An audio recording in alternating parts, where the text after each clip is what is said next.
Welcome to Bigfoot and the Bunny.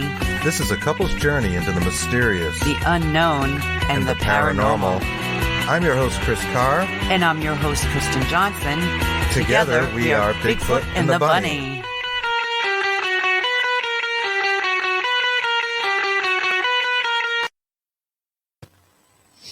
Welcome to Bigfoot and the Bunny. I'm your host, Chris Carr. And I'm Kristen Johnson. Happy Saturday. How are you guys doing out there? We have a great show for you guys. We're going to get right into things pretty quickly. But I do want to say, happy Saturday. We just did. Happy Saturday. No, we didn't have a whole lot prepared, but we have an awesome guest. And we can't wait to talk to her and bring her right on. So we're going to get right to things. Let me see here. Oh, look at that. And, I had her bio up and we were just talking together. Of course. And of course I scrolled off it. But her name is Elly Molina. And she is paving the way with her research and background in education to teach children and their parents to trust their intuition and develop conscious awareness. She is creating cutting-edge programs that can harness the skills like remote viewing, telepathy, telekinesis, and others that can be applied to everyday life. And this is just an amazing subject, especially where it involves children. I love this. Let's bring her right on. Hello, Elly. Hi, welcome. Hi, thank you, Chris. Hi, Kristen. Thank you so much for having me here today. Thank you. Thank you for joining us. Thank you. My pleasure. Mm-hmm. Excellent. We already got some people out there saying hello. Hello, Anne-Marie Young. Hi, Ann. And I guess let's start with how you got involved in this. Well, as they say, it's always a personal journey. So it began very early, probably by the time before I was 5 years old. I remember some really incredible dreams. I remember walking, one of our family friends had passed when I was a young child, probably around 5 or 6 years old. And I had a dream that I was walking with her. And then I asked her, if she's dead, why are we walking together and how can I see her? And then whatever the language was that I had at that time as a young child, the message was the dead walk among the living and only few can see us. And that was pretty much the beginning of my experiences. I was able to psychically know things. I had visions. And I really believe from my work with children that we all have these experiences. Some of us just don't remember them as well, or others have had them squashed. And I was very fortunate to have my family, my parents were, well, they indulged me, put it like that. All right. So, I remember I was just sharing this recently. My dad got me a black and white TV set back in the early 60s. And I got to watch The Twilight Zone before going to bed and Alfred Hitchcock and One Step Beyond. And as far as I was concerned, all of that was real. And there wasn't anything imaginary about that. So I started really very, very early. By the time I was 12, I was doing astrology. My mom gave me Linda Goodman's sun signs and here, go read this. And I did. And then I was casting charts. Back in the day, we did not have our charts online that you could just put all the information in. And so I would do that all by hand with an ephemeris. And just one thing led to another. And I was always psychic and loved it. And then by the time the 80s came around, I was teaching English, middle school, and I started to notice that the kids were interacting telepathically sometimes during these games that we would play. And I said, I got to start doing something with this. So every Friday we had game day. This is where we would play English language games. And yet I would sneak in a little bit of telepathic stuff in the meantime, and self-empowerment and journaling. We would journal because that's what you do in English class. But I would have them do new moon wish lists. And then every time the new moon came around, we'd do the new moon. And this was back in the 80s. So that's pretty much where I got started. And then obviously, I had an entire career in education, and it moved into really going full out with this work by 2005 when The Secret came out and Betsey Chasse did What the Bleep. And basically I'm like, okay, if this can be out there, then this is public information and I can start using this in the classroom, which is what I did. Oh, that's fantastic. And I love that. Our regular listeners know one of the things we often comment on is that our guests, people that are involved in either like paranormal studies, psychical studies, tended to have some kind of childhood experience. They either grew up in like a haunted house or they had some event that happened to them that seemed to carry on. And it's almost like, you want to know the answer to those questions. But you're right. Maybe everybody has the experiences we did ourselves, but we didn't squash them. So, we persisted and want to know the answer today. That's really our driving force. Is like, how does this work? And what's really going on here? Right. And how can we utilize it? That sort of thing. So that's really fascinating that you saw that. And it was like, that's more or less like a mediumistic experience where you're communicating with a spirit. Yeah. Very. She wasn't the only one. And that was where it's interesting because I really don't talk about that too much in my personal life. It's only been since I started doing these podcasts and people asking me that it's coming, all this stuff is coming back that I had kind of suppressed or not shared with other people. I do remember being in the living room of my home and this picture fell down and I looked at my parents and I said, "Oh, Mr. Robertson just died." And then it was like, "Why?" Because the picture fell down. I said, "Yeah, I was about 5." And then Mr. Robertson did die. So like, oh, what are we going to do with this child? Yeah. Wow. That's a lot to unpack for your parents at that point. Yeah, so a little creepy, but that's so cool. So you end up working with children, and you hear the term indigo children a lot. And I think it was more popularized in the 90s. Starseed is another name, or crystal children. Does that hold any validity to you, or do you feel that everybody has this ability? Well, everybody has this ability. And so these are named, this is a belief system. And, I am sure that there are belief systems where there are indigo children, and we read all about this, and there are star seeds, and there's a lot of information available with all of that. However, I work with, let's call it everyday children who are highly telepathic, because everybody is. We're all telepathic. We're all psychic. We all have these intuitive abilities. They're part of our birthright. It's another sense. And it's like one of our, maybe sometimes I think about it as being the first sense, because before we can speak and do anything and even touch, we can feel. We have this ability to sense things. That's part of our consciousness as our brains are developing. And so I do believe that this phenomena that is called the sixth sense is really truly our first sense. And then we learn all of the others. So we all have it. We all come into this earth with this. Wow, I like that. Yeah, and I totally excellent. believe that as well. I think you're right. I think everybody does have it. And I think a lot of people experience it without really being conscious that they're experiencing it. Like, how many people you get a text or a phone call and they know who's going to be on the other end before they actually look. You know, a common experience that people have. And most people say that, that's happened to me. Well, that would be, a form of telepathy or psychic ability. Absolutely. And the thing that always makes me laugh, Chris, is that we're still surprised by it. Okay. It's like, oh, I was just thinking about you. And oh, isn't that weird? And no, it's not weird at all. It's very normal. And so that is what I love, to bring this into the realm of being normal every day. Somebody once said to me, "Elly, you talk about psychic abilities the way that other people talk about the weather." And that is true. Okay. To me, there's nothing unusual. There's nothing bizarre around. There's nothing woo-woo to this. This is all real. This is as real as the weather. Would you say that's maybe the first step in assessing those psychic abilities? It's just to kind of take away the stigma that surrounds them?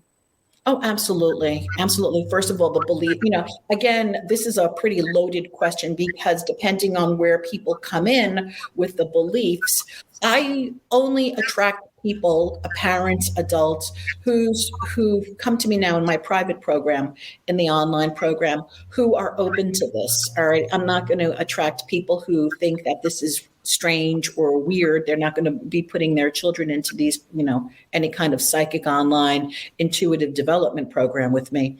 However, People are opening up to this, and it's just really. I kind of came in through it through affirmations, basically, when I started doing this work before I ended up going into the remote viewing and telepathic and telekinesis. I came in with affirmations.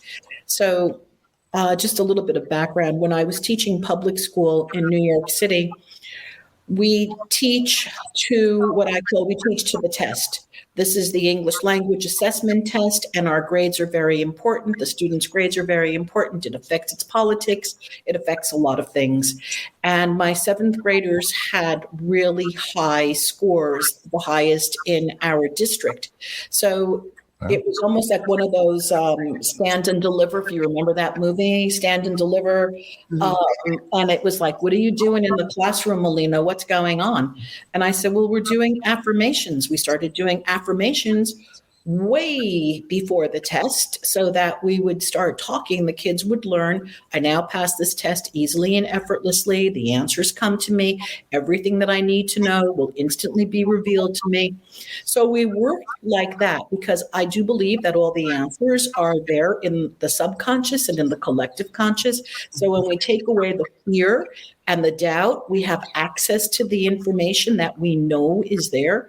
So that is how I worked to teach, besides the English grammar and the things that they would need to know for the material for the test. And our scores were remarkably high that year.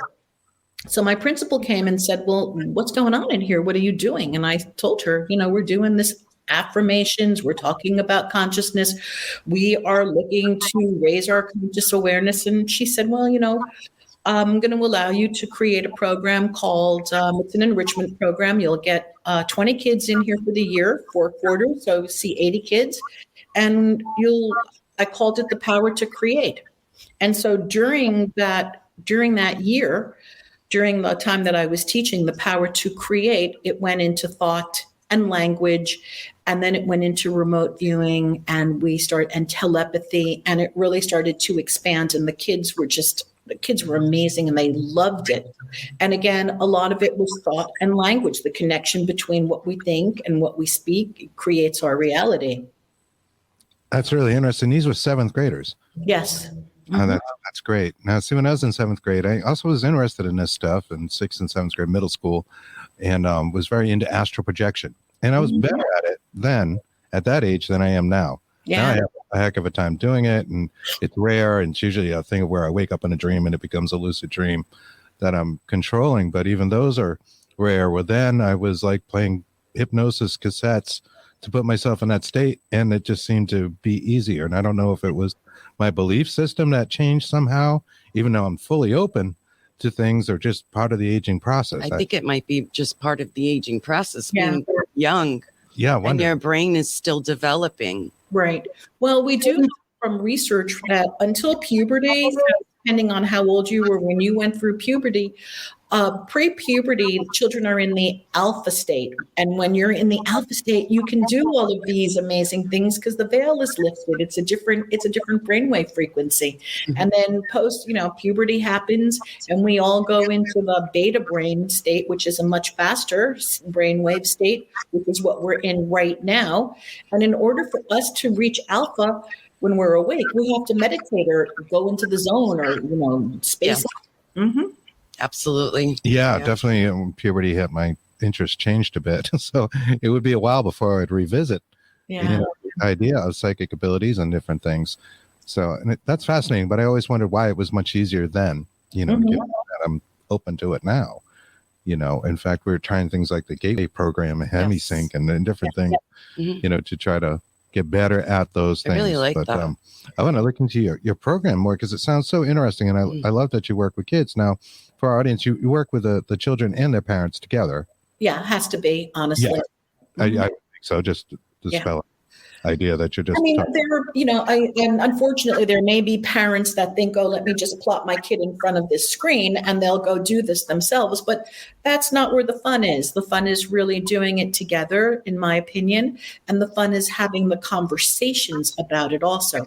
Because if somebody learns something and the parents don't have that ability, or there's a disconnect, well, then it's going to be lost. Children thrive in an environment where the parents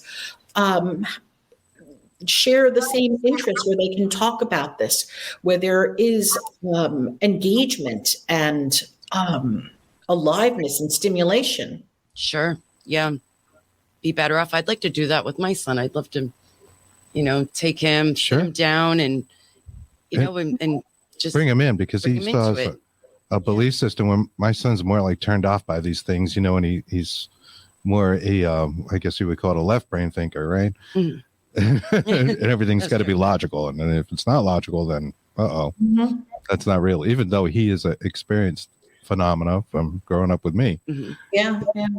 Well, the interesting thing, so for what I do, Chris, is also I bring it into the science, because as far as I'm a very strong analytical thinker also, believe it or not, even though, you're psychic and all of this and you're intuitive, only I'm very analytical at the same time. And so therefore I approach this is all very scientific based. To me, this is all part of quantum physics. And the more that we don't really know much about, we know a certain amount about quantum physics, but there's so much that we do not know.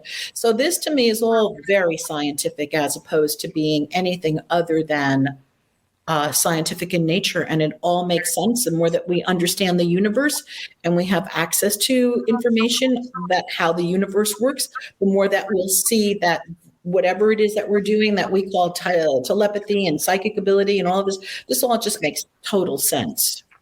It does. It does. And that's a topic we like, quantum physics, things happening in the quantum level. We're still discovering what's there. We're still discovering new particles.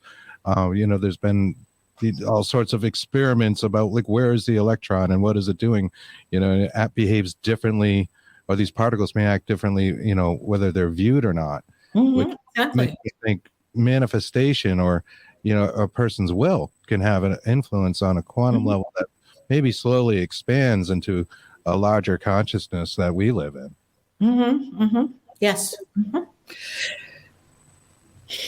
Or is asking. So where do you start with people and teaching them beyond maybe if they already are into their idea of psychic ability? So we're going to eliminate the belief factor. How do you bring them into that? One is So for me, so thanks for asking that, Chris. So for me, this work is more about consciousness than it is about the phenomena. However, I also like to look at it as the phenomena can lead us to the consciousness, and then it can take us to other levels of consciousness and awareness. So what I mean by that is, if let's say you're a child, okay, and you're working with me, or you're working with one of my programs, and you look at this deck of cards, and then all of a sudden, before you know it, the kids are in the alpha state, all right, and they're open and they learn that they can see, and it takes them a few minutes. But what happens is maybe they'll know that, this is the 2. Oh my God. Okay. This was no joke. This is serious. This is the 2. That was not planned. I did not. Wow. wow, there you go. There you go. Do not ask me to reproduce this, because my energy level has just shifted and my ego just kicked in and my brain is going, okay, you just did that right now live. All right. Because normally this is something that I do alone or when I'm doing a psychic reading, but not here. So yes. Okay. Anyway. That's awesome. Let me just point out, just because some people will listen to this as a podcast and not actually see the visual, you just pulled the card out of the deck that you mentioned. Yes. Randomly, you're holding a deck of cards. Right. And that's what I teach the kids to do. And what happens is, you saw what happened to my body. So anybody just listening right now, what happens to the body is that we get an electric shock. I mean, we just get like, whoa, right? All this adrenaline just flows through us. It becomes a positive experience. It becomes an empowering experience. So now that the children have these experiences through the program, being able to see without their eyes over time, distance, and space, pulling a card and getting the answer correct like that multiple times, there's such a feeling of empowerment, Chris, that runs through the body that I can then start to take children to the level of, well, look, if you can do this, then why would you be afraid to speak up in the classroom? Why would you be afraid to share what's really on your mind? Why would you be afraid to go apply for a job that you know you're qualified for? I'm talking about the older kids now.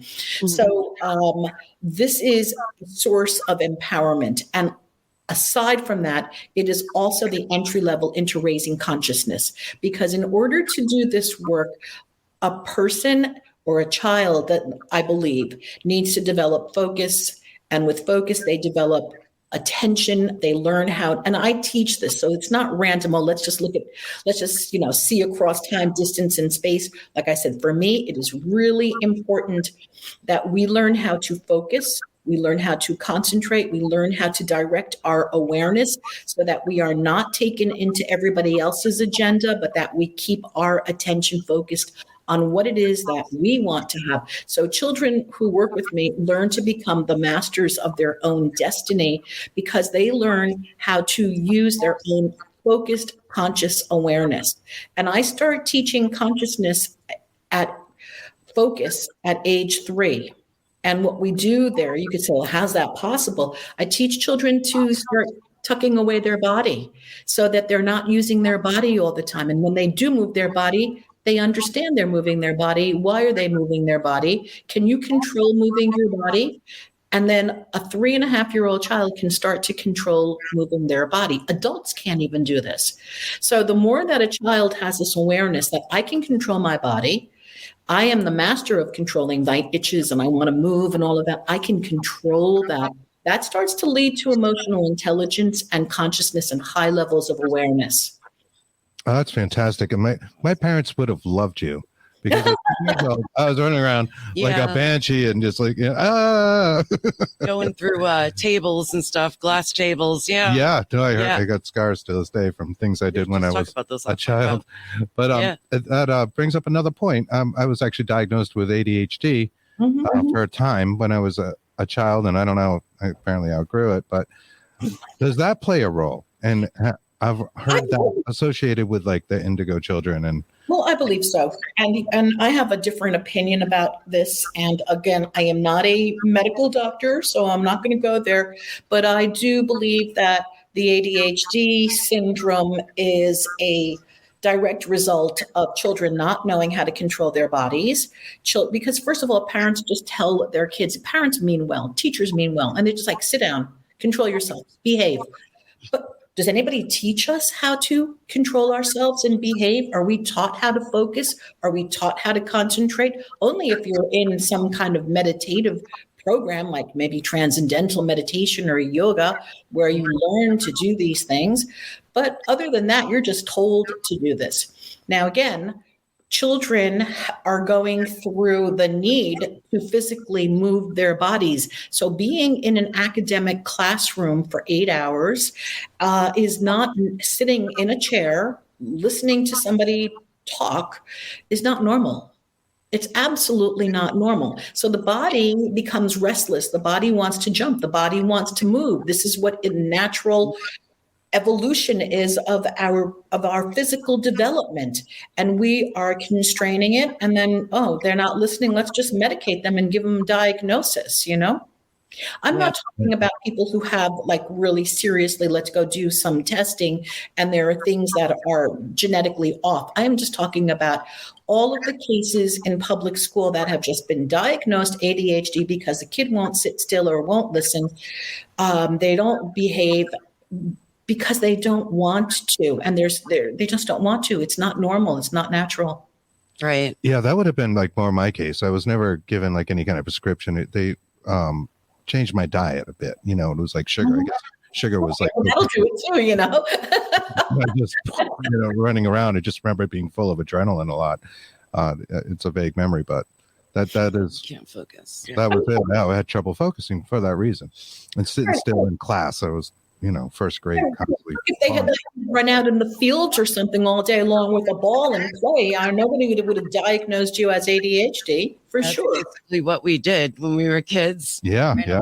We were only children, so we just had, a lot of time on our hands. A lot of time. We would just run. Yeah, for sure. So I love that. So what's a approach you take? Do you tell children to like do breathing exercises and that kind of thing? How do you get them into that's where I start. I always start. Oh, just FYI, this is a perfect time for me to just let listeners know.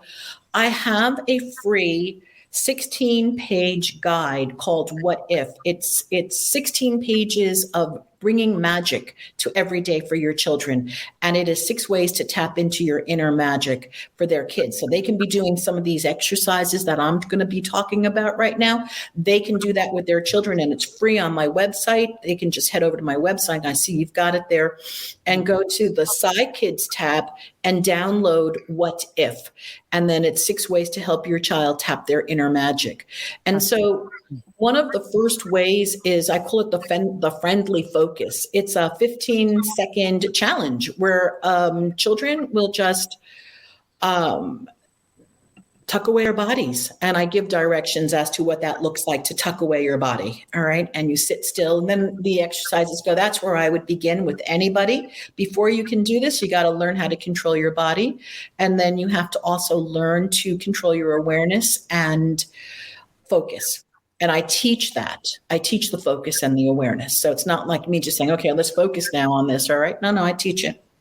Right. And it's not just for children, it's for adults as well. Oh, it's not. It's for adults. So so here's the thing. I did call it children, and but the same material is what I use when I'm teaching adult psychic development programs. It's the same thing.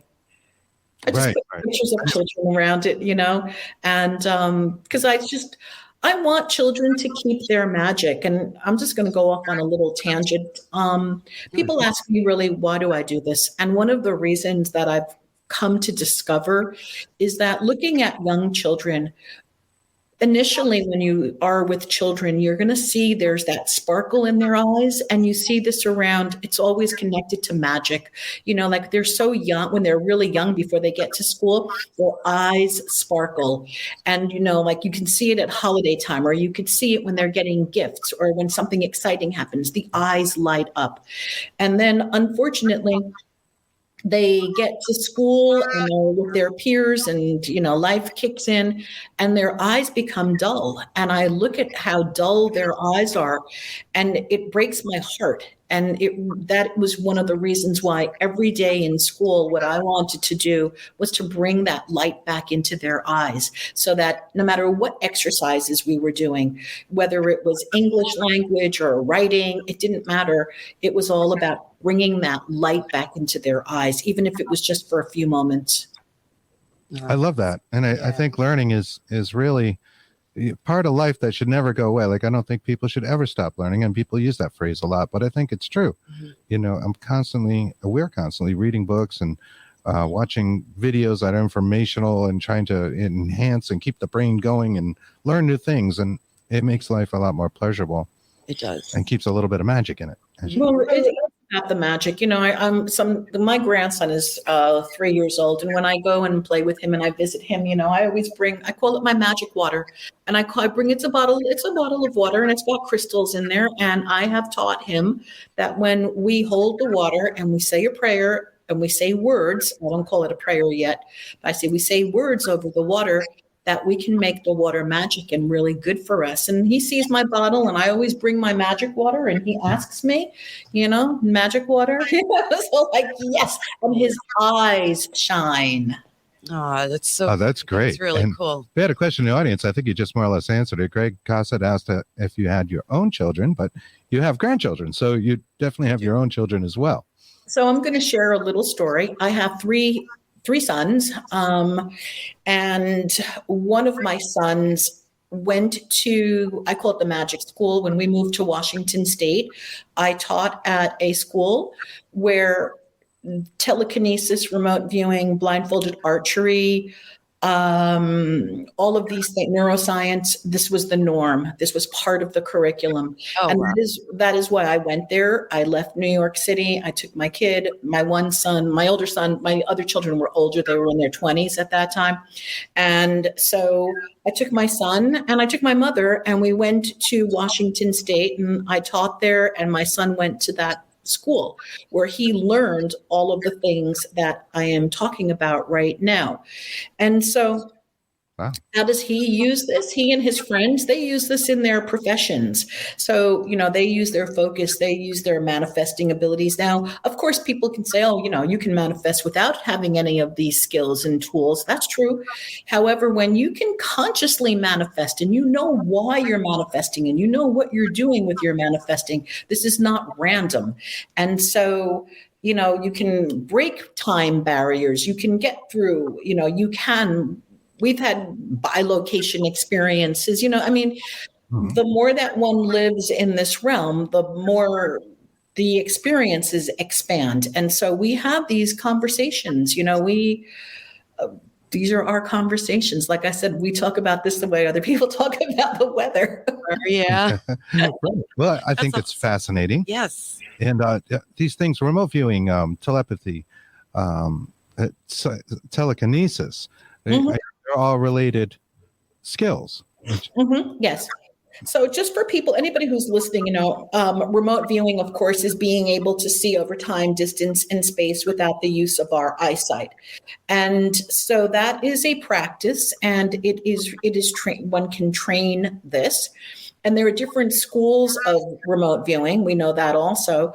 In my work, I do not use a particular form of remote viewing. There's controlled remote viewing, associative remote viewing. There are a few others. Okay. And this is a trained skill people can learn. Adults can go take courses and programs in learning how to remote view. And when I do it with the children, it's a different form of remote viewing. We do use blinders, those mindfolds, so that nothing can be seen. And then it's pretty much more along the lines of telepathy, yet there is some instruction as to what it is that they're doing.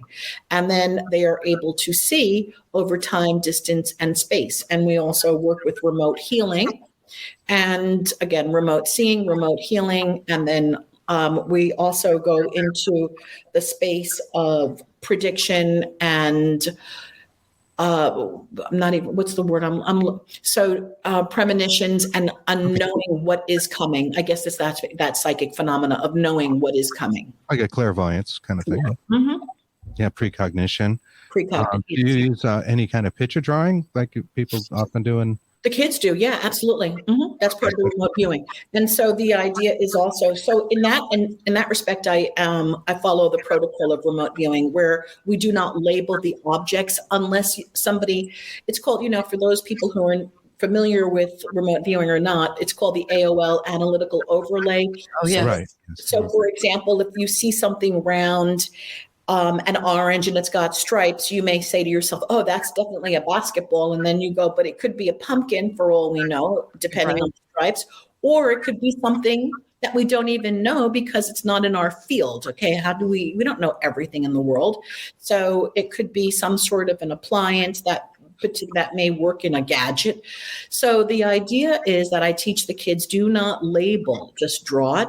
Write down what you see. And if a kid can't draw or write, then they can tell the adult, and the adult will then write down, as to the best of their ability, what it is that the child sees. Now, sometimes the kids really do get it just like that. They absolutely see the object or whatever it is that we're doing. And that's totally legit also, So I think the way that kind of works is your brain is always trying to make sense of whatever psychic data that it's getting.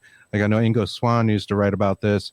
Information would come in, and the brain immediately tries to filter it. Comes in from the subconscious or maybe the unconscious, and the pure information is there. And then you spend the time trying to decipher or really turn the rest of your brain off to let it through, and then just draw it. And like the idea of drawing picture drawings and psychic abilities, I know that goes back way back to 1882, I believe. I wrote it down just to make sure I said it right. The Society for Psychical Research, yes, in London.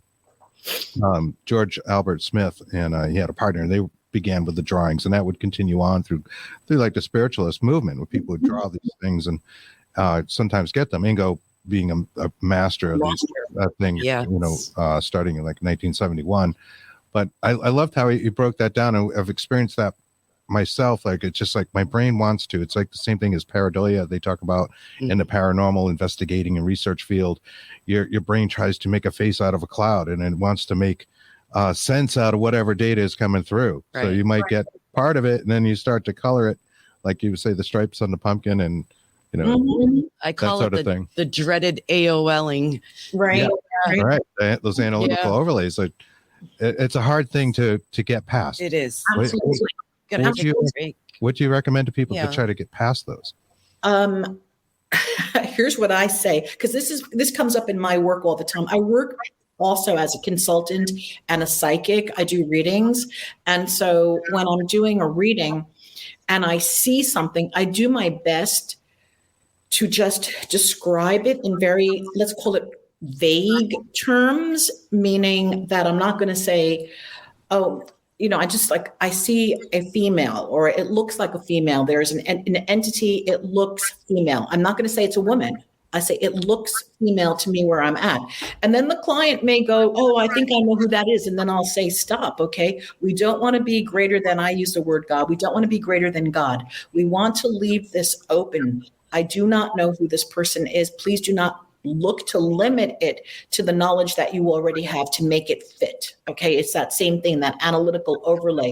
Like, oh, I see a woman coming into your home next week and she's going to bring news. Oh, that's my Aunt Mary. Well, it might be, but it might not be. All right. Because that's why we're doing a reading, and it may not be Aunt Mary. So let's just leave it to the future to see who is coming in. Fantastic. Now, where does the line go from that? I understand telepathy and remote viewing being connected kind of in that same subconscious filter way to telekinesis, which I could believe is the movement of objects, right? Right. All right. So my experience with telekinesis is, first of all, you got to believe this. All right. If you do not believe this, belief is so strong. There's got to be belief. There has to be an expectancy that this is possible. Otherwise, there's not that strong chance that it's going to work. Mm-hmm. And I've only seen it a few times. So I've seen it a total of 3. And we're not talking about on the internet. I'm talking about, in real life. In real life. Mm-hmm. So I've seen it 3 times with 3 children. And it was Domino. And that was where the book was. Annabelle and the Domino was based loosely on the experiences. It's a fictionalized version of what went on. But you see, the kids believed that they could move these dominoes. They believed that the dominoes would fall down through the power of their mind. So they were able to take, let's say, I'm going to pretend this is a domino, take one domino, put it on the table, not sit anywhere close enough to make the table shake, nowhere, no body contact. And these kids, here's the thing, Chris, these kids could sit 20 to 25 minutes and not move. Now, you see, that's practice, that's training, that's commitment, that's persistence. Those are a lot of different qualities. There's no impatience, and that's a whole other skill set. And those were the children that were then able to move those dominoes, have them fall down, just like boom. Then there was a woman, and there was, I don't remember exactly. She was at work through the Institute of Noetic Sciences, and she would do spirals. And so one of my friends took her program and came home with this glass and put the spiral in there. And then we would practice moving the spirals like that. That worked. And then and then I did a couple of workshops, but only one person was able to move that spiral.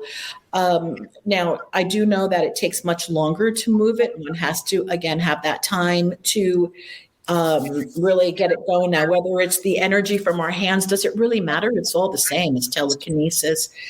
And then spoon bending. All right. I remember when I learned how to bend a spoon, and then during COVID, all I was doing was spoon and fork bending, to the point where it became Like, how many more spoons and forks are you going to bend, Mom? All right. Like, what's the point? They're hard to fit in the jar if you bend enough of them. No, that's it. They're done. So I put them in a basket so that I have them as mementos. Oh, I can do this. I did this. Right. Okay. Right. And I'm sure this is surprising to a lot of people that people still practice bending spoons and stuff. It was popularized by Uri Geller back in like the 1970s, but people still do it today, and it's a thing. So when you're doing that, can you walk us through a little bit of like what it is like to bend a spoon? Like, what are you thinking of, and how are you doing that? So the way that I learned it was to pretty much go into. The first time it happened, it was like a fluke. I was very frightened of spoon bending, and I'll tell you why. Because my brain kept telling me, "Well, you can do remote viewing, and you can do psychic work, and you walked over a bed of hot coals at Tony Robbins, and you can do blindfolded archery. What if you cannot bend a spoon?" I had doubt. So I did not practice bending a spoon for a long, long time.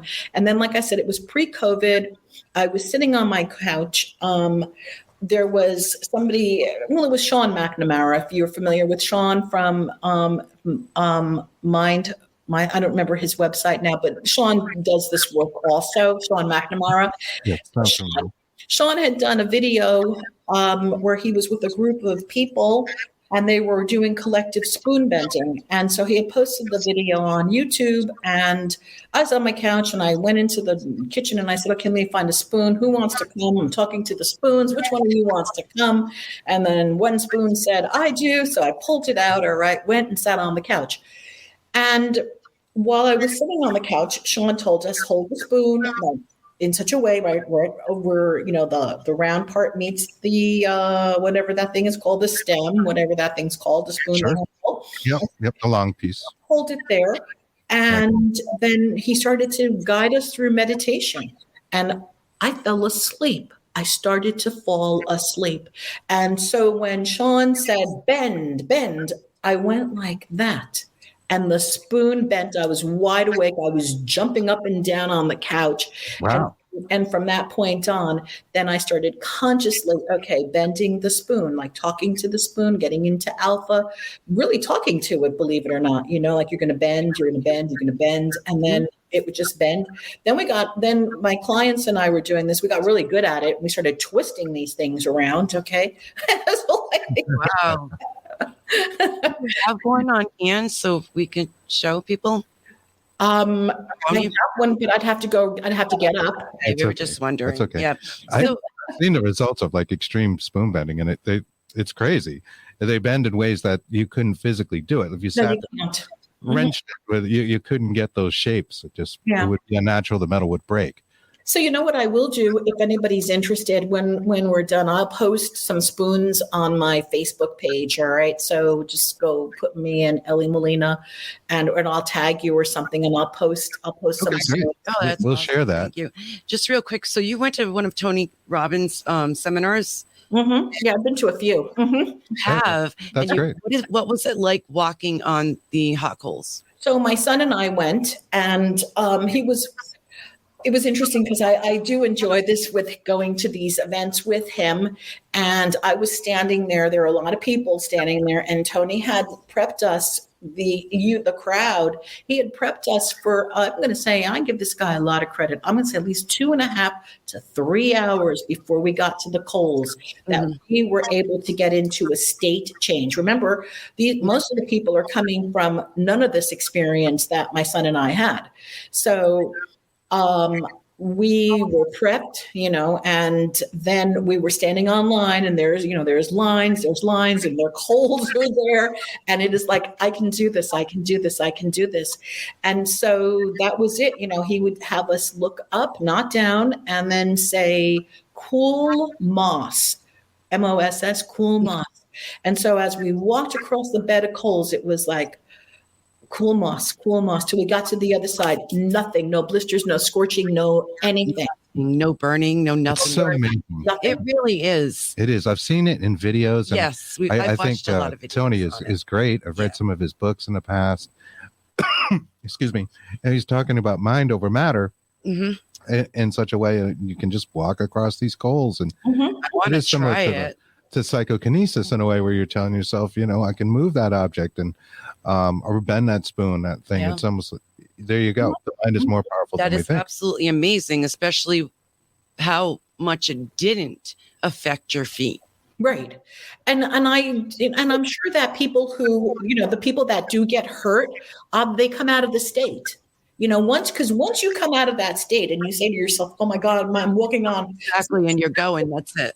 That's it. You're going to burn. You're going to get burned. Yeah. Then all the Newtonian physics applies and your feet burn and materialistic science type things start to take over. Right. So it's really like a mental state that puts you almost into a different set of. Yes. It puts you into that. It puts, I don't want to use it's not hypnotic. It's really putting yourself into another state, a trance state. Mm-hmm. And that prep of 3 hours, because like I said, they don't usually show that part, right? I've seen it where he preps for 3 hours. Yeah. And then you go and do it. And it's amazing. I really want to do that so bad. Yeah, it's fabulous. And it's a great feeling also. It's like one of those moments, like getting the card right there, on the spot.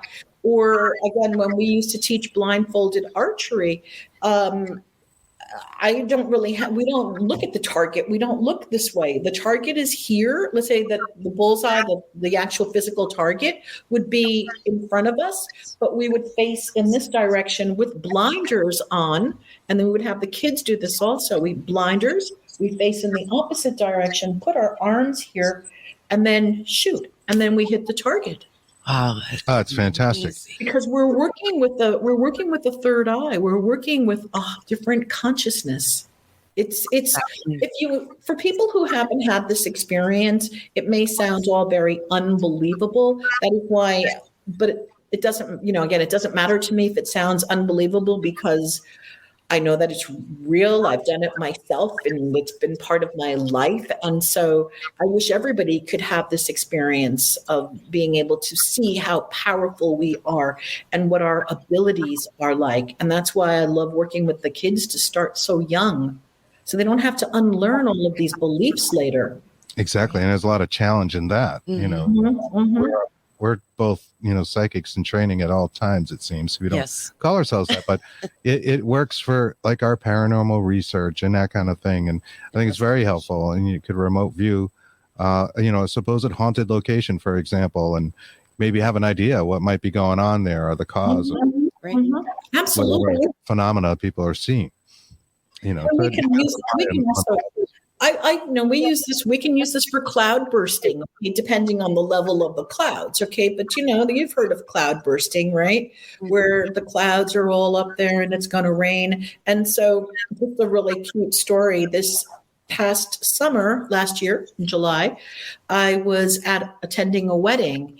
And it was an outdoor wedding, and all of a sudden there was a thunderstorm, and the clouds started rolling in. So I called together, and it looked like we were going to have to go somewhere else for this wedding. It was all outdoors. So I pulled together 4 people. And I said, we're going to do some cloud bursting, and this is what we're going to do. And I walked them through the idea of staring up at the sky and then manipulating the clouds to part the clouds.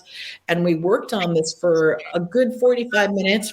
And then by the time the wedding came at 5:00, the sun was shining. So I don't think it was random, I don't think so. It's very, very useful. It is. I know shamans do that. Mm-hmm. Yes. That very much with the weather, and people have also been able to produce UFOs. Mm-hmm. I know you were on Jeffrey Mishlev's New Thinking Aloud recently. We're big fans of Jeffrey and his show.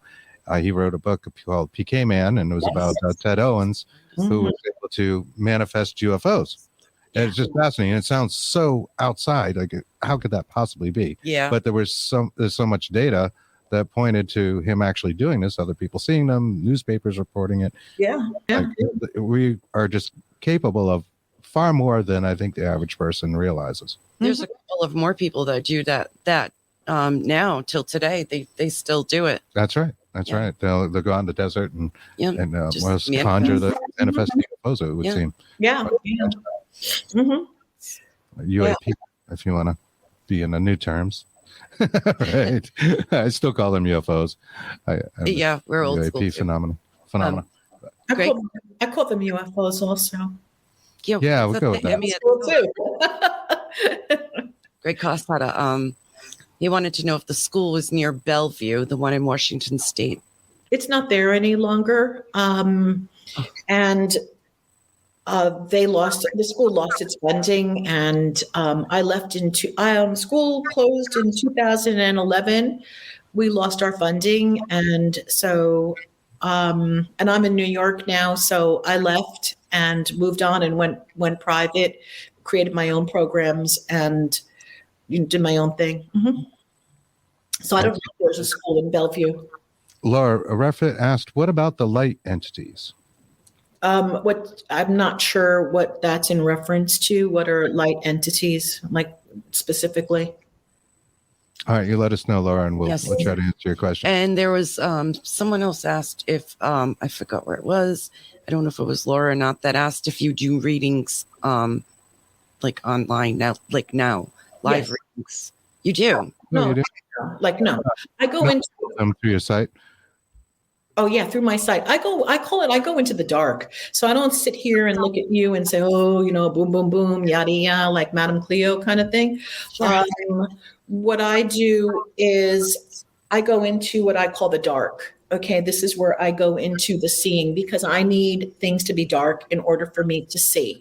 Does that make sense? It does, because everybody's unique. Everybody is different. Mm-hmm. So sure does. I just brought up your website just so people know they can reach you at. Oh, nice. Thank you. So the Sci Kids element over there, that little Sci Kids part, that's where people can go to download the 16-page guide. That's free. It's called What If? 6 Ways to Help Your Child Tap Their Inner Magic. Oh, there you go. Look at that. Thank you. Wow. Yeah, thank you. I like it. We were checking out your website prior to the show, and it's a very cool website. So I do recommend that people go out there and look you up. And thank you. They also get a reading through there. So yes, they can. I do. I will.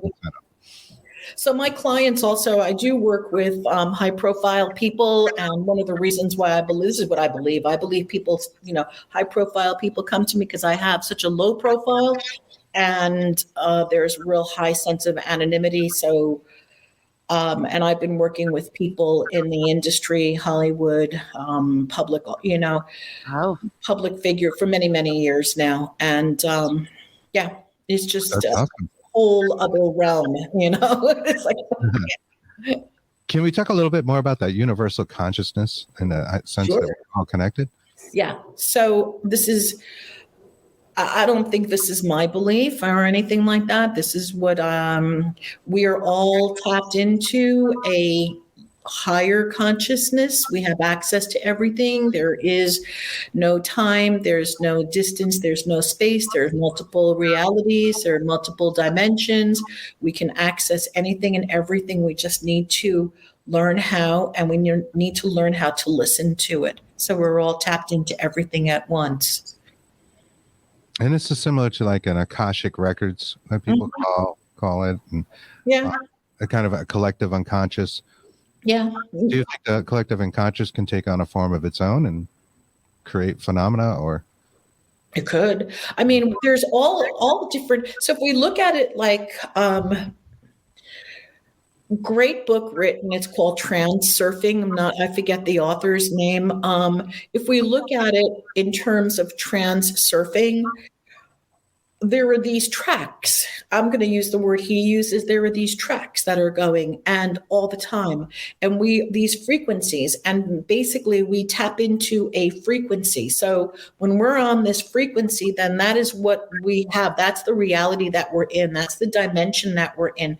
And we can change tracks. We can change frequencies, but we need an awareness to be changing the frequency. Otherwise, we become, I don't want to use the word victims of the frequency that we are engaged in, but that's really, we are unconscious participants in somebody else's frequency, unless we're consciously aware that we are, again, this is part of the reason why I do this work with consciousness, with kids and adults.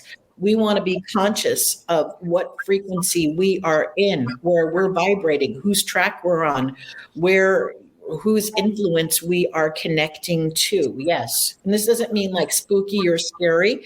It's just an awareness.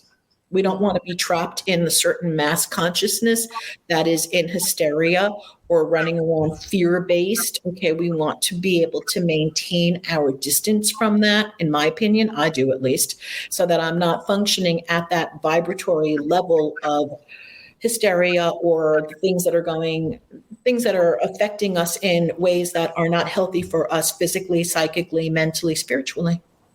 I think that's great. And it reminds me a little bit of that kind of like attracts like. Absolutely. If you're in a negative mindset, you're going to attract negative even entities and other things and frequencies and vibrations Because you into put it your out, life. right? Absolutely, because that's the track you're on. If you think of it as let's say you think of it as a highway, all right, you're on a highway. And if you're on a highway and all the cars on your highway are going in the same direction, oh, we're going to get sick. Oh, we're going to get sick. We're going to get sick. Everybody's going to get sick, Well, guess what's going to happen? It's the mirror effect. So you're going to get sick. That's where your highway's headed. So what we focus on, remember the reticular activating system, what we focus on is what we see, what we have. Those are our experiences. So when we start changing our tracks and we start focusing more on the things that we want to have in our lives as opposed to the things that we don't want to have, life becomes very different. So that is where we get to really create, but we cannot create unless we're conscious of what we're creating. Right. So you need to do sort of a conscious manifestation in a way to kind of bring those things in. So you have to put a level of effort into it. Oh, absolutely.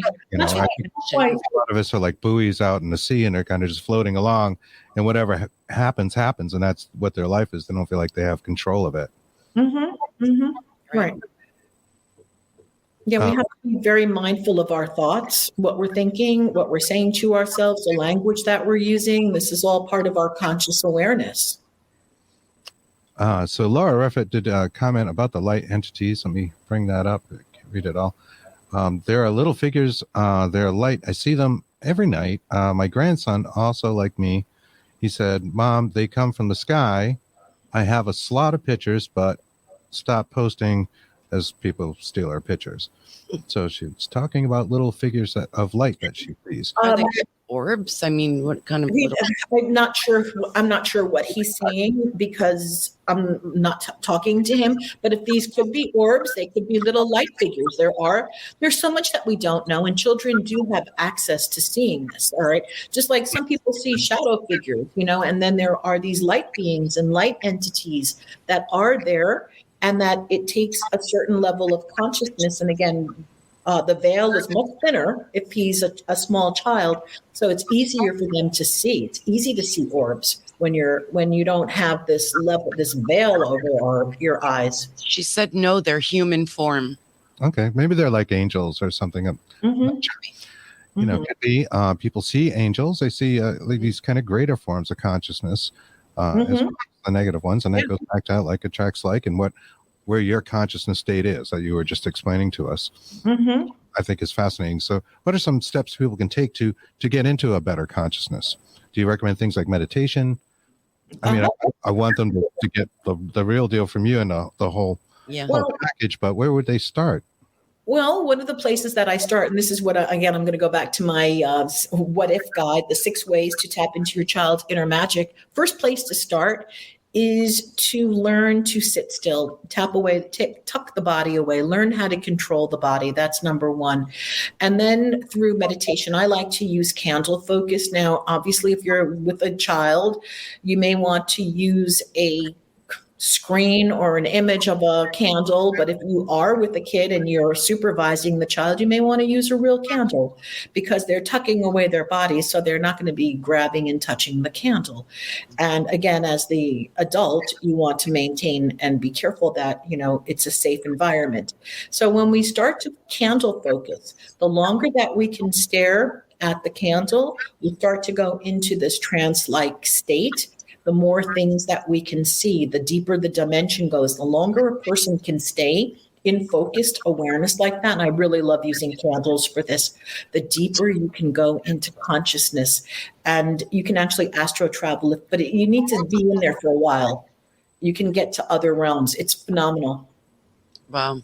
It does sound phenomenal. And it does. And it's fascinating. That. Like, when we talk about that, again, going back to the quantum and how all these things kind of grow, and you look at a solar system, but it looks a lot like our little models of atoms, right? It does. There are all these sort of like levels of consciousness that just seem to expand almost in a fractal way.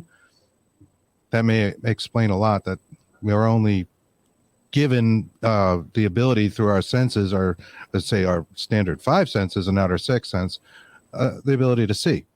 Right. And I mean, just like when we break apart the solar system and we start looking at all of the planets and the configurations up there, it's the same as what's going on in our body between our, with our neurons and our dendrites. It's the same thing.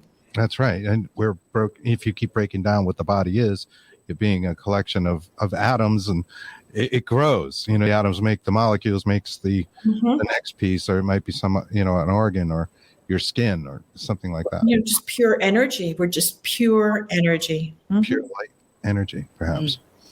Yeah, that is fascinating. I know I like some meditations that involve that, using a light, and, it's a common thing, and bathing yourself in that light and being like a light being yourself.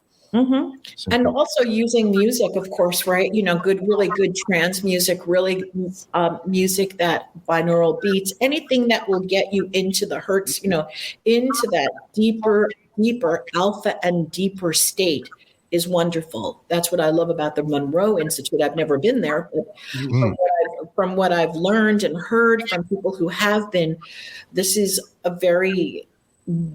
they've got great training. Yeah, supposedly I would love to go myself. We've done some of their, HemiSync products. We're not sponsored by them in any way. I just love their products. They're good products. It can be things that are just music that you're listening to, and they're in that HemiSync mode, and it can just kind of put you into a good, like an alpha state.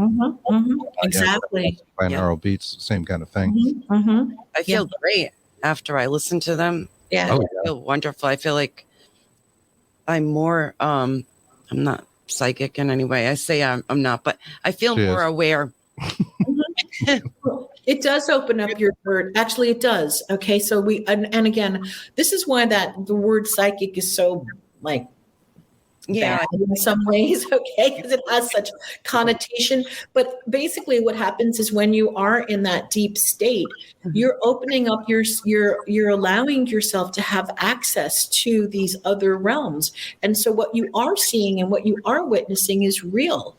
And that is that psychic realm. And you are psychic, just because you're not doing readings and people are paying for you. I mean, you're accessing that. You can you're in that consciousness. You can communicate with people hundreds of miles away. Yeah. Right. People even have shared dreams, which absolutely. Oh my God. I could tell you a lot about that. It's a subject I'm interested in, because I haven't had this experience where many years ago, I worked with Dr. Henry Reed.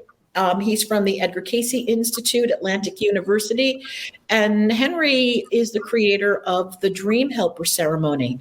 And so Henry has, he's fabulous at dream interpretation. He's from the Edgar Cayce Institute. And so Henry created the ceremony, the Dream Helper ceremony, where we would dream for other people.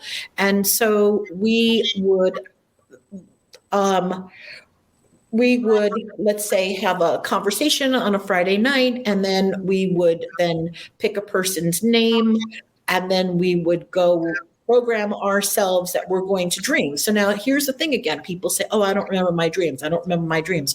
Well, I actually teach dream interpretation, and people can remember their dreams. And we do have access to this. We just need to train ourselves. We need to tell ourselves again, tap into the consciousness. Anyway, we would dream for people, and then we would meet again the next morning and share the dreams that we had. And then Henry would help facilitate, but there were also people who can facilitate this. I can do this now also, people that are trained. And then we would see how we were dreaming for other people, giving them vital, important messages for them. And it was just incredible, Chris. The results were amazing. Wow. So when you say dreaming for other people, you're putting things into that person's dream, or are you seeing that person? Are they seeing you? No. So for example, I'll give you an example. Let's say that you have a problem that you need to get solved, but you don't tell me what your problem is. All right. And you just say, hey, listen, I've got this really big problem. I need it to get solved. Can you dream for me tonight? So I'm okay, fine. Then I go to sleep and I put a little piece of paper under my pillow and I say, dream for Chris. Now, whatever comes to me, I'll go to sleep and I'll have a dream.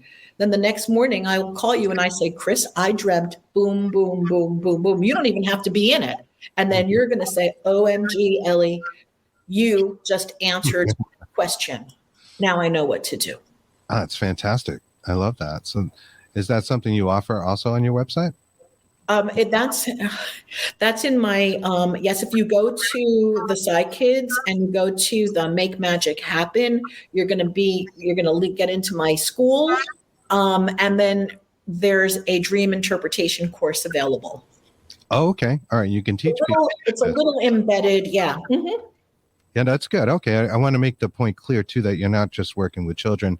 That's a big focus. You're a teacher. By trade, right? So you obviously love children, have children, that kind of thing, but you also work with adults. And absolutely. And most of my work is really with adults and their children. So it's predominantly adults, because how else does one reach a child? You can't reach children unless you have parental support and parental participation. Right, of course. Yeah. So, and everything. Go ahead. The things that I'm sorry, I'm interrupting you. And the things that I teach, I want the adults to have this knowledge first so that they can have the conversation with their children and then understand what's going on.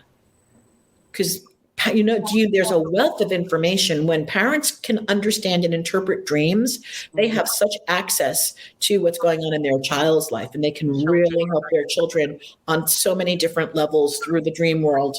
That makes a lot of sense. And a way of maybe even tapping into that subconscious, and subconscious is just this bigger person of ourselves, and we're almost like the puppet to it, the physical puppet, just for this consciousness realm that we understand, we are meat bags, or seem to remember. Right. I mean, when you think about it, when you're dreaming, if you don't know you're dreaming, how is reality any different than when you're awake? That's right. Through the dream, and everything seems to work. And I was walking down the hall, and then I saw this person that waved hi, and a car almost hit me, and whatever it is, for all intents and purposes, when you're in that dream state, it's the same as your reality here. So there has to be some connection.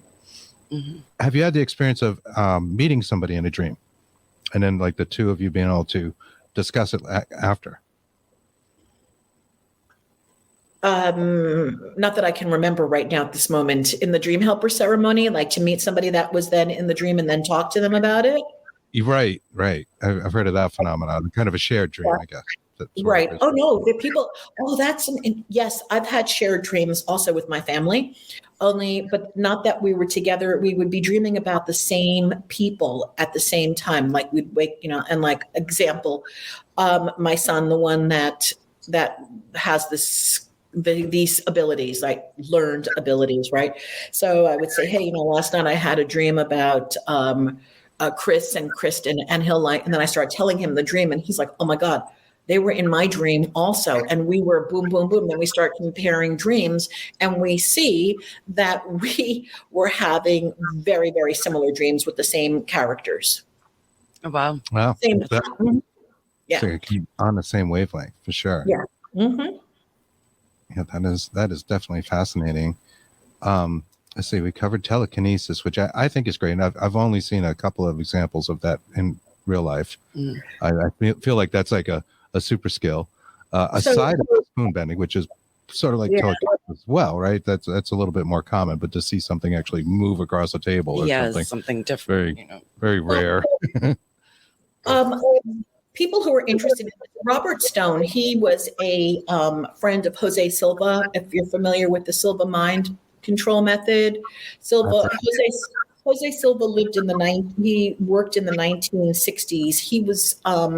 He taught mind control. He was really very evolved for his time, and he taught psychic abilities, and he taught remote viewing and remote healing. And one of the things that one of Jose's teachers and people that he worked with was named Robert Stone. And Robert was really big into everything that had to do with the psychic realm, even telekinesis. So during COVID, right before COVID, I moved into an apartment complex, a very, pretty thing. It has a fountain it's got some fountains outside in front, and the water is going 24/7. And it was all very beautiful and aesthetic. And then once I got in, I realized that pounding of the water 24/7 was highly irritating to me, and it started to affect me. And so I said, I'm going to shut that fountain off. So I remembered that Robert Stone had spoken about what to do with telekinesis to turn off that fountain, basically, stop things from annoying us, use your magic. So I said, you know what? I'm going to turn off that fountain. I'm going to stop it. So I would stand in front of the window and I would rub some energy in my hands like that. And then I'd put my palm out facing the window like that. And I would tell it to stop.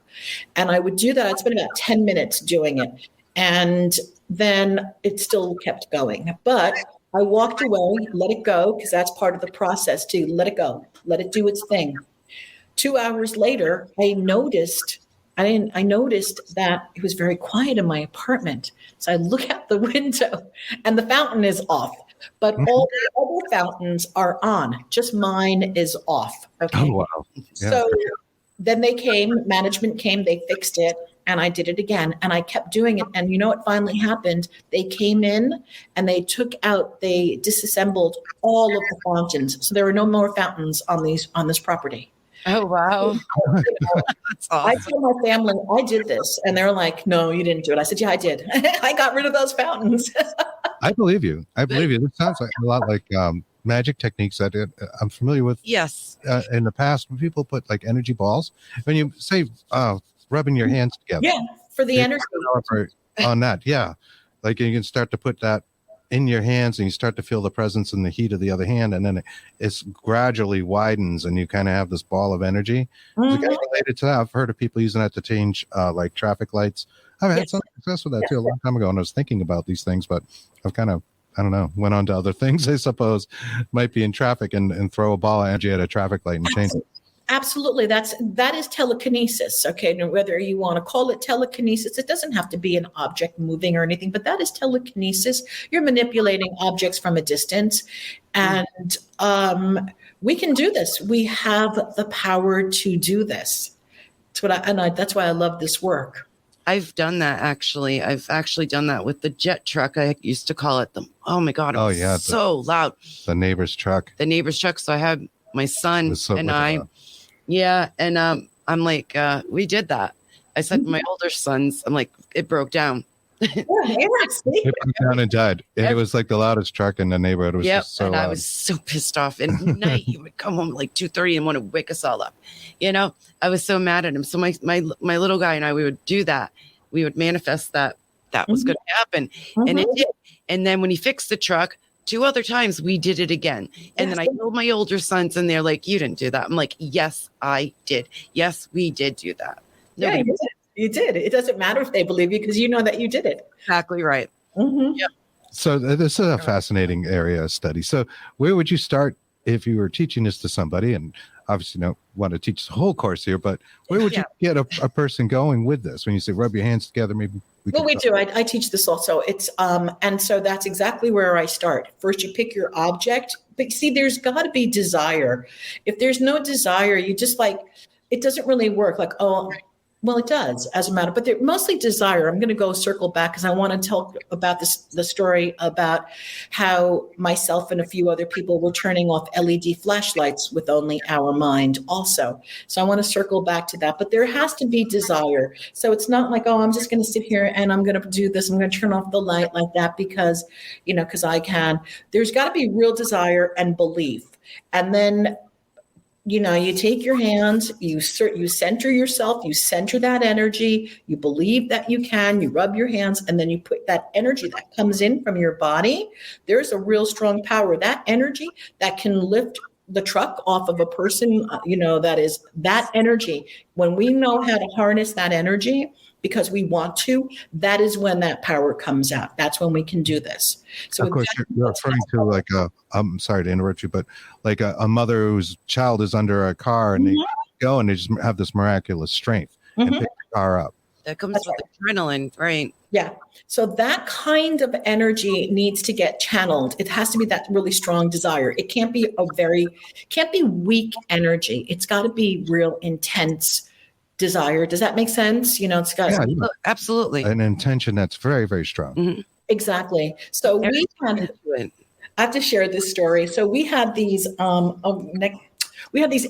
flashlights, the small ones that you twist the top and then you could turn them on that way. So a friend of mine came over and she said to me, I turned on this flashlight with my mind and was like, okay, well, if she can do it, I can do it. And I tried, it didn't work at that moment. So I said, well, if she can do it, I can do it. So then later on that night, took the flashlight and we turn it so that it's not completely tight, because once it's tight, you're not going to get it with your mind. That's not going to work. All right. But we have it so that it's loosely off. Mm-hmm. And then in the space of being loosely off, you put it somewhere. So I put it on my nightstand. And then I went into Alpha and I said, light, you're going to go on. Light, you're going to go on. Well, I fell asleep while I was meditating on that light going on. And then I woke up when the light flashed in my eyes. And I was able to do that a few times. And then I get, okay, what's the point? Right. That's where I go with this. All right. So now what? Right? So okay, let's do something really more important. Well, you got to think this kind of power could have in groups. That I was just going to say that could change elections. Not that it's a hot topic there, or other larger things in the community. Change a war. I've got the Ukraine flag up in the right for a reason because we support Ukraine.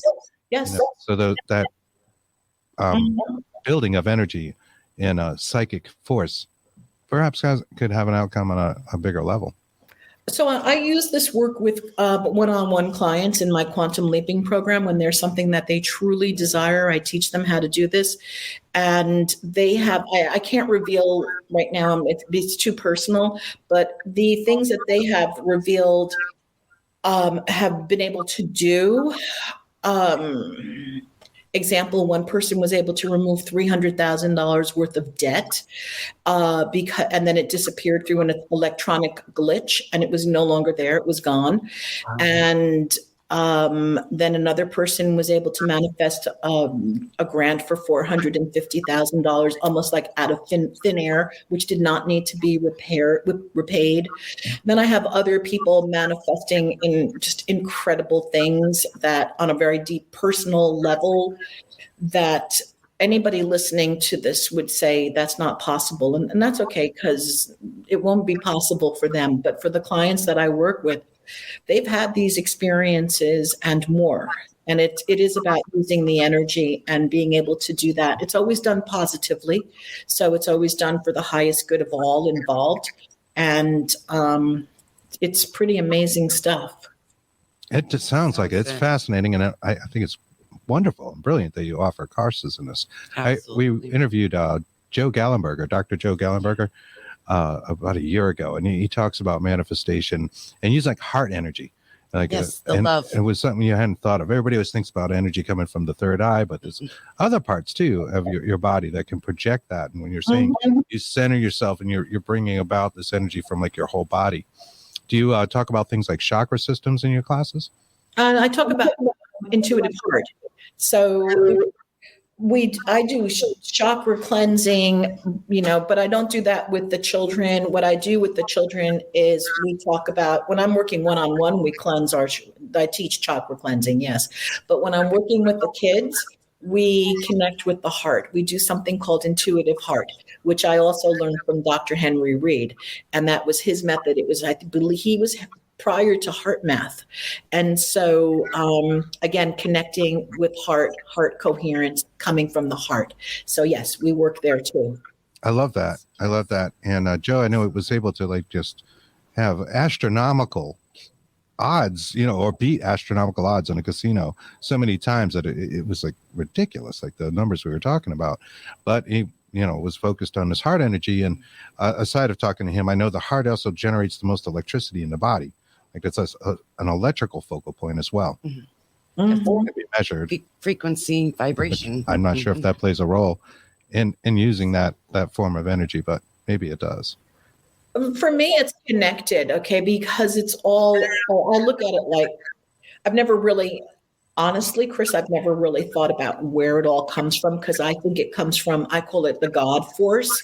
And I believe that it's not coming just from me, like, oh, I'm a human being and so I believe that I'm tapping into what's called the God force.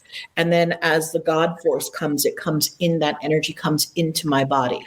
And again, that is done with pure love. There's no malice. It is just white.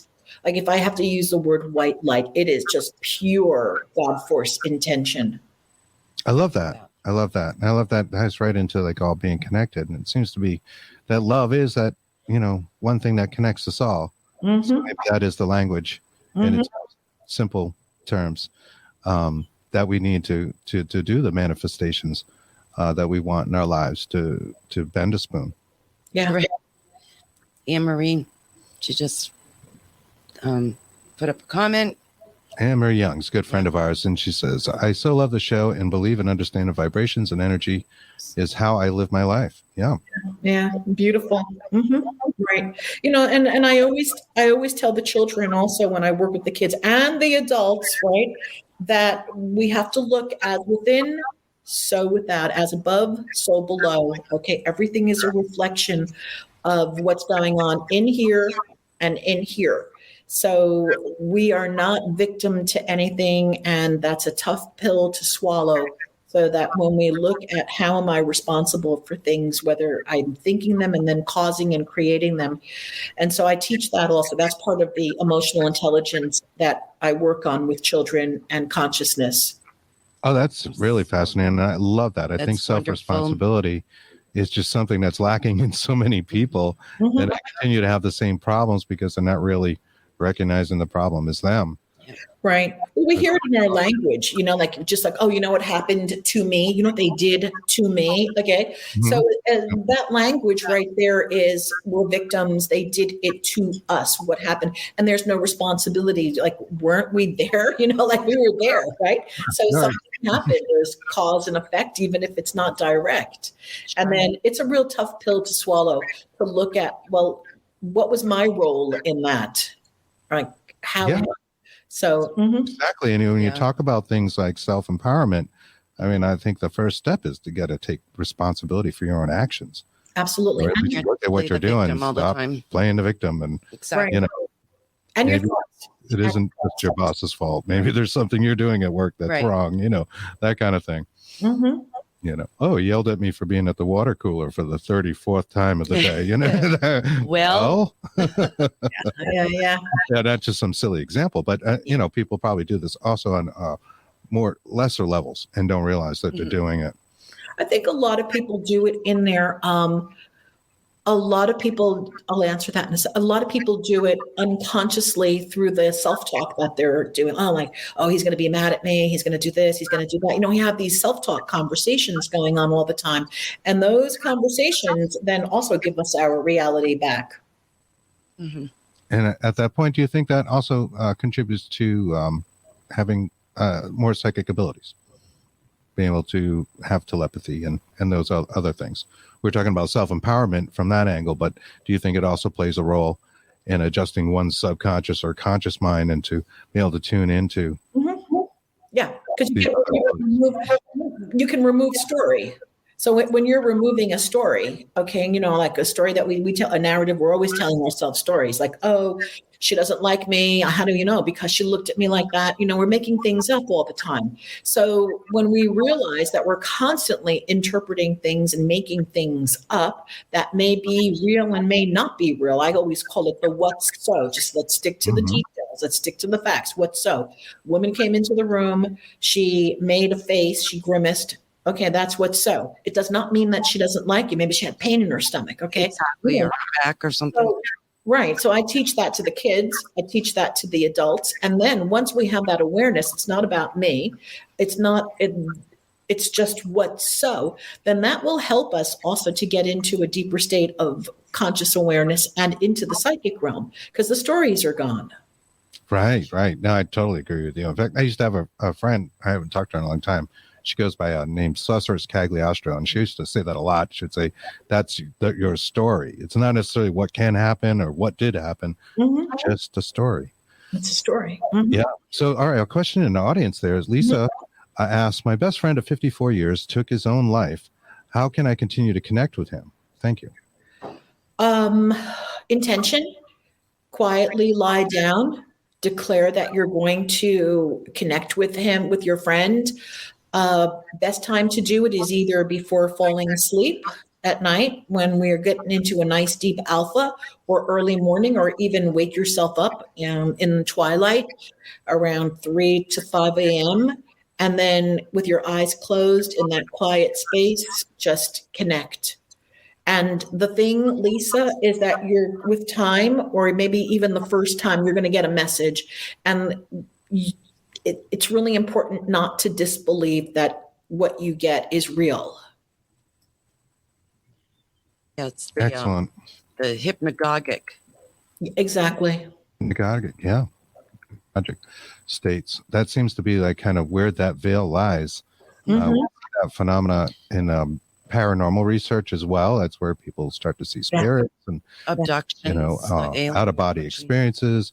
Exactly, alien abduction phenomena often happens in that, or we're in trance-like states. We talked to Terry Lovelace, famous alien abductee, and I remember him talking about him riding his bike, and he's been kind of plagued with this alien abduction phenomena through his life. Since he was a child.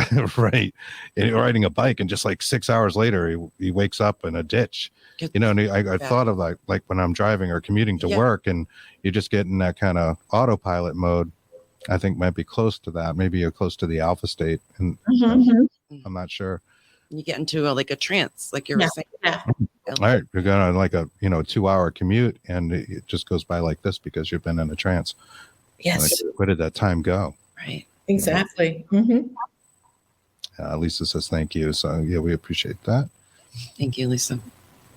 Thank you for asking. Yeah. Absolutely. So that's really cool. It looks like you really teach people a lot of different subjects here, but they're all somewhat related and very empowering.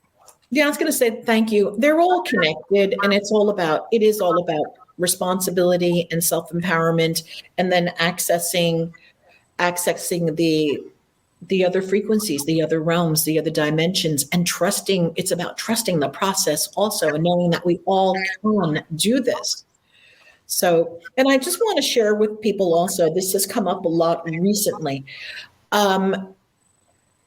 When people think that just because, all right, let me get the right words on this. People think that if they're not an empath, or they're not empathic, that then they can't be psychic. And that's not true. You don't need to be an empath or anything. Sometimes even being an empath can interfere with the ability to be psychic, like the ability to really get clear messages, because you're so connected to the feelings of the other person that it may get in the way of the actual psychic message. Does that make sense? Like, yes, it does. Sure does. Yeah. So elaborate. People who have this misconception, I'm not an empath, I'm not empathetic, so it's going to be hard for me to communicate with other realms. No, that's not true at all. It's not. It's going to be really easy once you set the intention and do the work.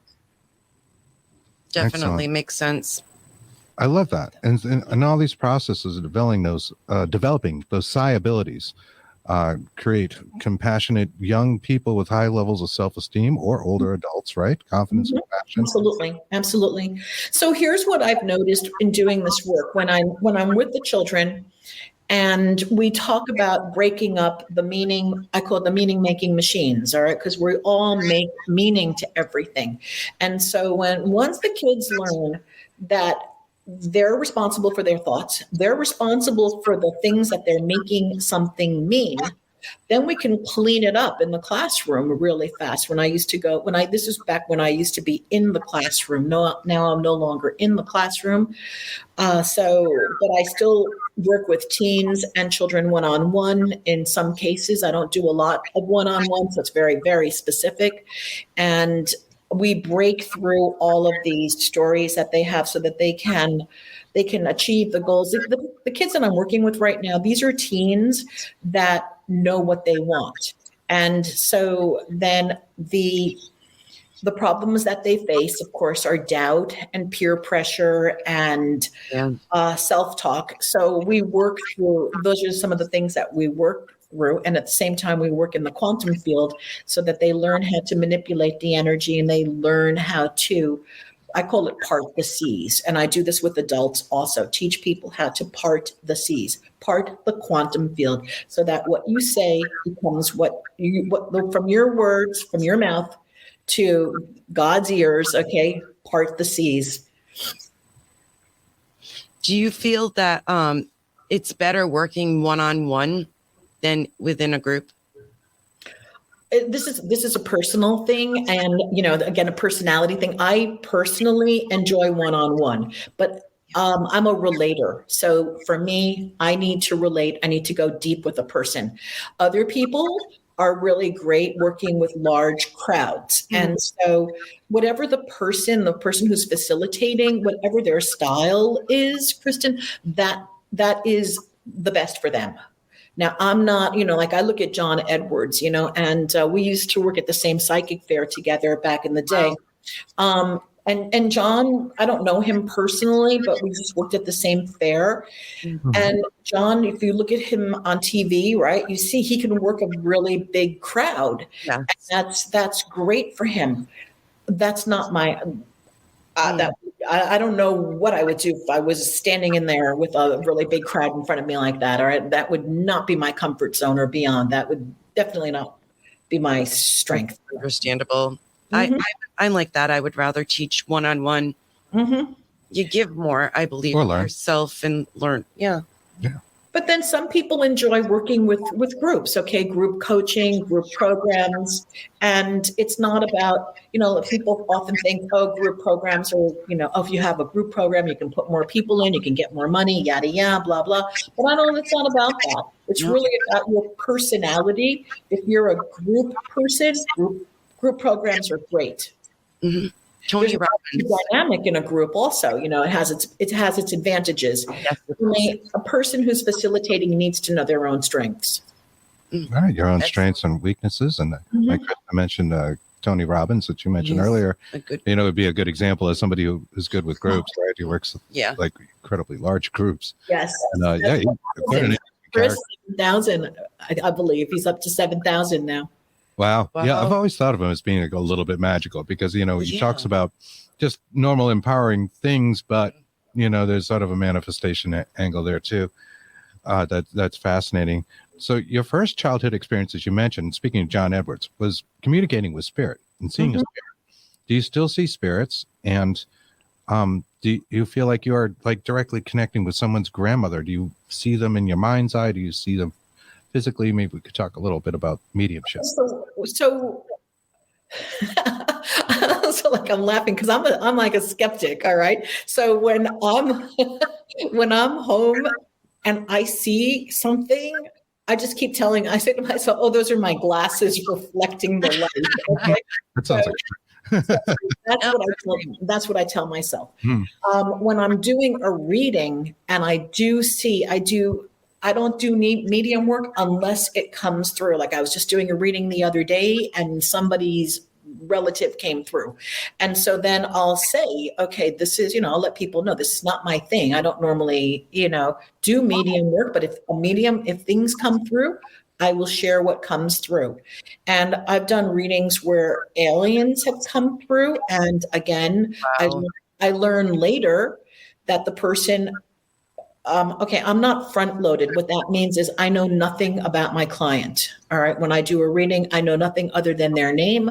And if they want their astrology, I know their birth information, but that is all that I know about a client. And so I don't know if a client is into aliens or into Catholicism or Judaism. I don't know what their background is or anything like that. So when I'm doing a reading, I just speak what shows up. And I've seen aliens, I've seen Jesus, I've seen Mary, and it's like, I've seen them. Yeah. And it's what gets shown to me during the reading. This is fascinating. What Okay. did the alien look like? I'm so sorry. I'm just curious. So the aliens that I saw were white and blue. And this is interesting for me because they told me to tell the client. And so I started using this afterwards. She was sick. And these entities told me to tell the client to take white light and blue cobalt and mix it together, like merge it together as an elixir and run it through her body to heal her body, and to start at the top and run it like through all of the body as if you were giving a blood transfusion, and to do that all as often as possible. And so I said to myself, I conveyed that to her, and then I said, that sounds really cool. And next time I get sick or I'm not feeling well, I'm going to do that too. Myself. Right. Yeah. It seems like that would be hard to put together, but it sounds wonderful. Yeah. There they are. So do you see them like in your mind's eye when these things do happen? I see them in they're not just walking into your room with you. No, it's standing there. It's all in here. Mm-hmm. Yeah. No, and that kind of thing. And I don't mean to sound skeptical when I say that, because I totally believe in. No, they're not here in the physical form. That was when I was a child. Okay, when I was a child, I would see beings in the physical form, not aliens, but entities. But I don't see them anymore. I've seen shadow figures in form, yes, but that's it. That's all. And can I just on a side note about the shadow figures? Are they always negative in your experience, or are there positive ones? The times that the shadow figures have appeared to me have been times where there's some sort of distress going on. Yeah. So it wasn't this is a real great experience now that you're here, dude. No, it wasn't. Yeah, I've heard people talk about them as like a spirit trying to materialize and just fully can't, being a shadow. Yet they're always associated, almost always associated in the paranormal realm as being these kind of negative beings. Yeah, that's what I felt. It really felt that way, Chris. The few times that they came, it was like, this wasn't pleasant. It wasn't pleasant. Oh, fascinating. I love the aliens and Jesus. And so that also brings up another idea. So when you say Jesus is coming through, is it that person's perception of Jesus? Is there something stepping into a role of Jesus? I don't know. Okay. Yeah, it's a fair answer, because I want you to know this. I don't know. Because then when I will tell them, then this is what I'm seeing. And, and I'll say, this is like, okay, I'm not filtering. I'm just letting you know that I'm seeing Jesus or I'm seeing Mary. And then it turns out that they have a deep connection to Jesus or they have a deep connection to Mary. So is that my question to myself? Is that why it's appearing? Is that I don't have an answer? Wow. Does the communications come across to you in the form of like symbols, in pictures and that sort of thing? Almost not really in the language? No, it comes in, I hear words, I see, and then I feel. And so one of the things that I've noticed is that when the tinglings go through my legs, especially into my right leg, that means that I am I'm 100% spot on. And I know that this is so. Like that is like my entire body knows this is.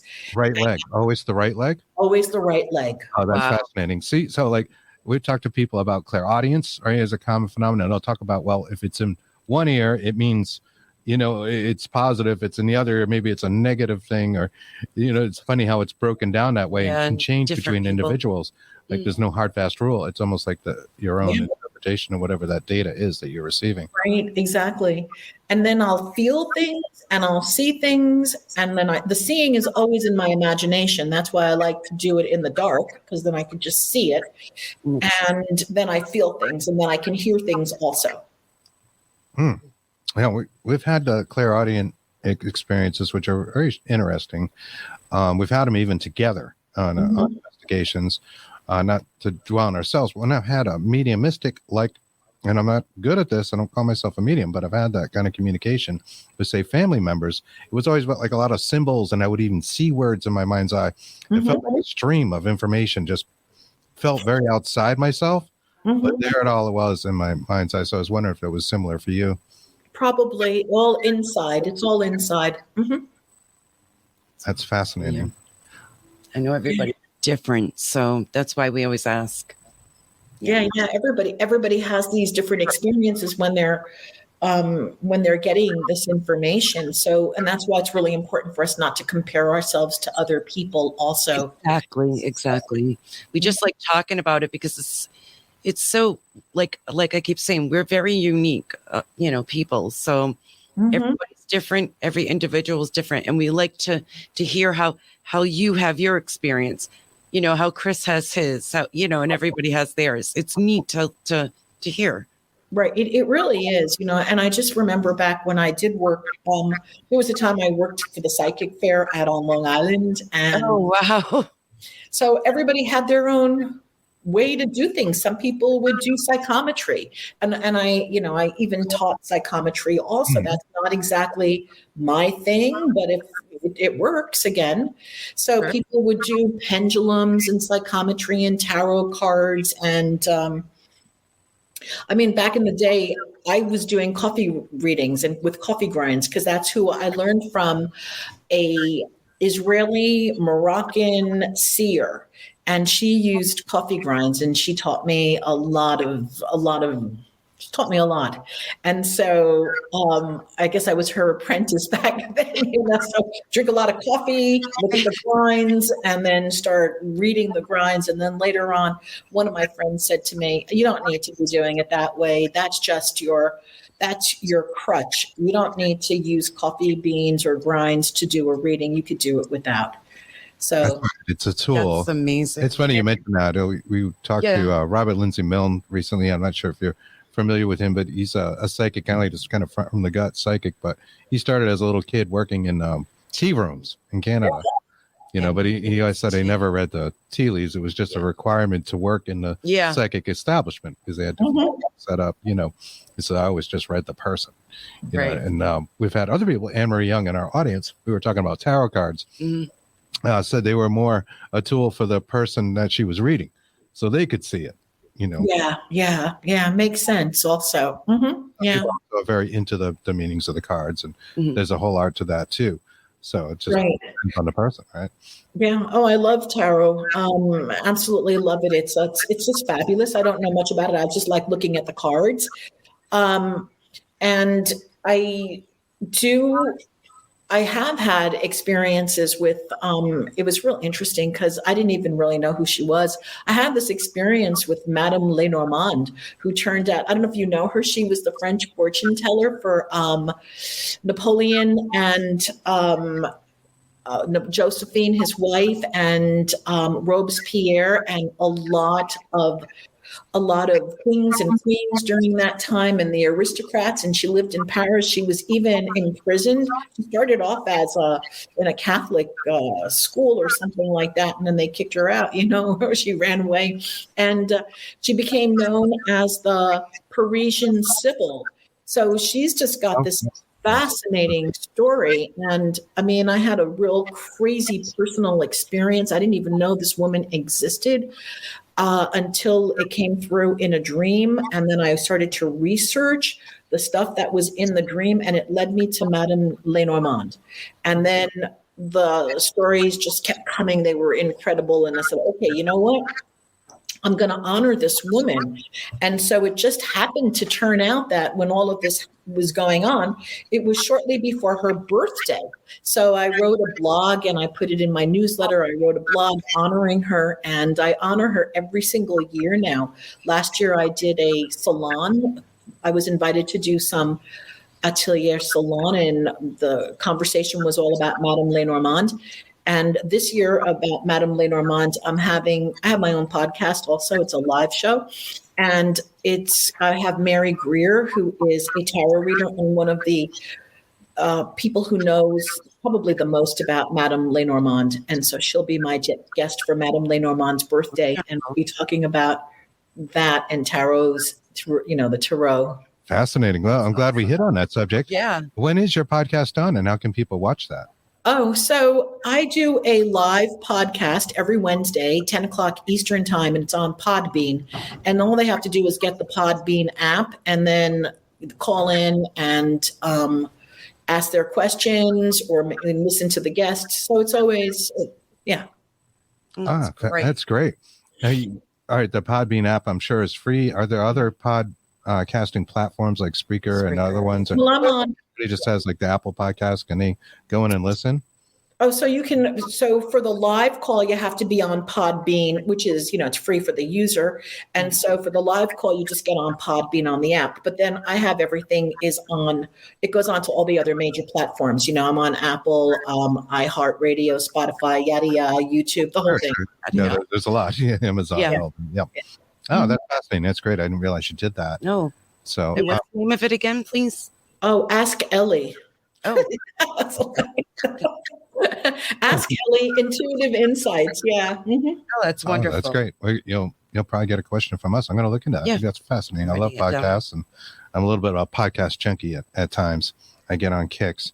I know there was one comment out there from Laura, and she was talking about painting, and she went on some other things. So I'm not putting that up just yet, but it did trigger one last question I wanted to ask you, and that was about creativity and the role of creativity, psychic ability, and well-being.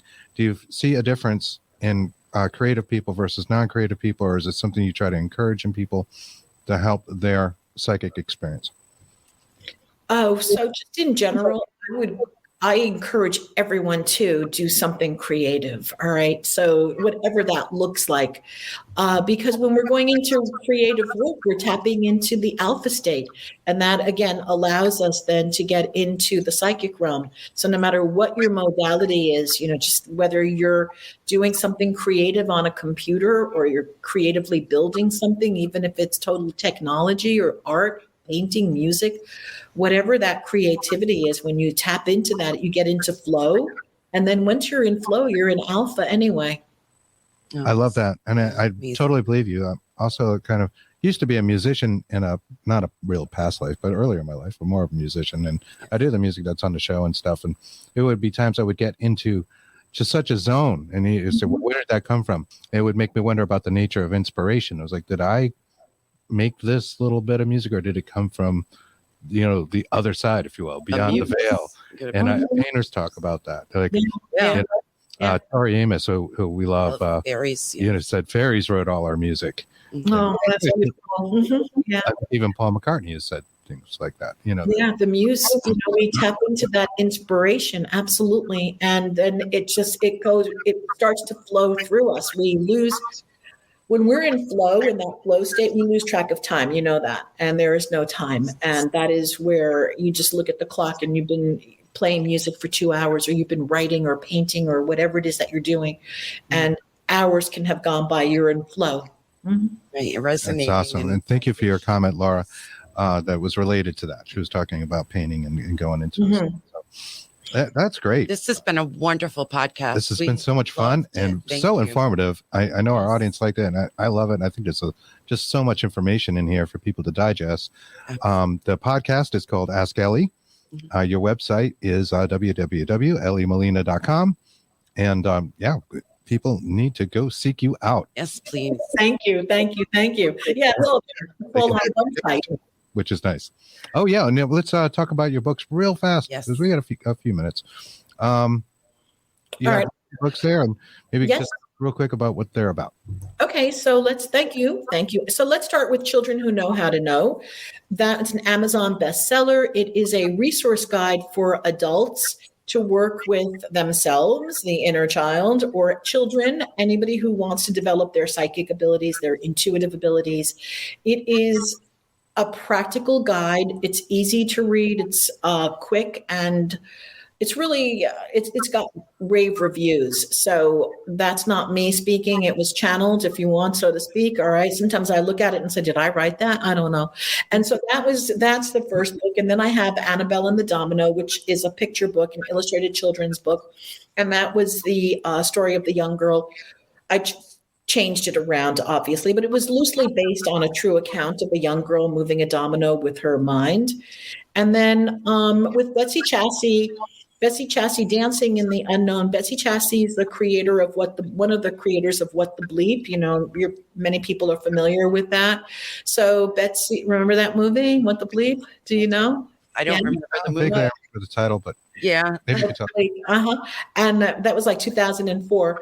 So with Betsey and a few other people, we put together a book of stories, and I have a story in there. And my books are available in the resource section of my website. And then I have the podcast, and I have my online programs, which is, again, the Make Magic Happen, which is the adult child psychic development program. And then I have a dream interpretation course. And then I have a free course available also on emotional alchemy. And this is all accessible once you get into my website and you go into the PsyKids and you start going into there. It's all there on the resource section. I saw a quote on there from you of just paraphrase, but you said, "Be your own alchemist," and I love that. Yes. So that's fantastic. Yeah. And did you say you channeled the book "Children Who Know Who"? I was kind of joking around that. Okay.